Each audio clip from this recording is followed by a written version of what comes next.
நீங்க எல்லாரும் சேது மாமாக்கு என் மேல பாசமே இல்ல, என்ன கண்டுக்கவே மாட்டாரு, தமிழ் செல்வி கூடயே இருந்துருவாருன்னு என்னென்னலாம் சொன்னீங்க. அது எதுவுமே உண்மை கிடையாது. அவருக்கு என் மேல எவ்வளவு பாசம் இருக்குன்னு தெரியுமா? அவருக்கு என் மேல இருக்க அன்ப எப்படி வெளிக்காட்டுறதுன்னு தெரியல. இன்னைக்கு என்னோட பர்த்டேல அதுக்கு சேது மாமா எவ்வளவு காஸ்ட்லியான கிஃப்ட்ஸ்லாம் எனக்கு பிரசன்ட் பண்ணிருக்காருன்னு தெரியுமா? டைமண்ட் நெக்லஸ், சாரி, இயரிங்ஸ், இது எல்லாம் எவ்வளவு விலை தெரியுமா? காஸ்ட்லி கிஃப்ட் கொடுத்தா உங்களுக்கு நம்ம மேல நிறைய பாசம் இருக்குன்னு நினைக்கிறது தப்பு. அந்த கிஃப்ட் எல்லாத்தையும் அவங்களே வாங்கி நமக்கு பிரசன்ட் பண்ணாதான் அவங்க நம்ம மேல பாசம் வச்சிருக்காங்கன்னு அர்த்தம். ஆனா யாரோ வாங்கின கிஃப்ட நான் தான் வாங்கினேன்னு சொல்லி அதை கொடுத்தா அதுக்கு பாசம்னு பேர் இல்லைல்ல. இதெல்லாம் வாங்கினது யாரு தெரியுமா?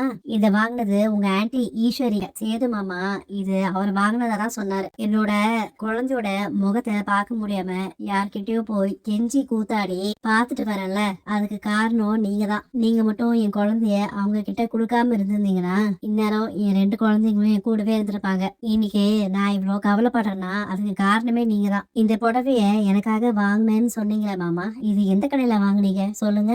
என்ன ஐஸ்வர்யா, நான் வாங்கி கொடுத்தது எதுவும் பிடிக்கலையா? மாத்தணும்னு நினைக்கிறியா? இந்த கிஃப்ட் எதையுமே நீங்க போய் வாங்கல, அதான் உண்மை. எனக்காக நீங்க 10 கடை ஏறி இறங்கி இந்த புடவை தான் ஐஸ்வர்யாவுக்கு நல்லா இருக்கும்னு செலக்ட் பண்ணல. ஏன் மாமா இப்படி பிறந்தநாள் அதுமா என்கிட்ட போய் சொன்னீங்க? உங்களால கொஞ்சம் டைம் ஸ்பெண்ட் பண்ணி எனக்கு கிஃப்ட் கூட வாங்க முடியல. உங்ககிட்ட இருந்து நான் இதை எதிர்பார்க்கல. லட்சமா நீங்க செலவு பண்ணி யாரையும் விட்டு இந்த மாதிரி கிஃப்ட்ஸ் வாங்கி தரதுக்கு பதிலா 100 ரூபாய் கொடுத்து நீங்க எனக்கு ஒரு சேலை வாங்கி கொடுத்திருந்தா கூட நான் ரொம்ப சந்தோஷப்பட்டிருப்பேன். நான் பண்ணது தப்பு தான், என்ன மன்னிச்சிரு. நானே உன்னை இப்போ கூட்டிட்டு போய் உனக்கு பிடிச்ச கிஃப்டா வாங்கி தரேன் வா. ஐஸ்வர்யா, இந்த கார் பிடிச்சிருக்கான்னு பாரு. இதுவே நல்லா இருக்கு மாமா, இதுவே எடுத்துக்கிறேன்.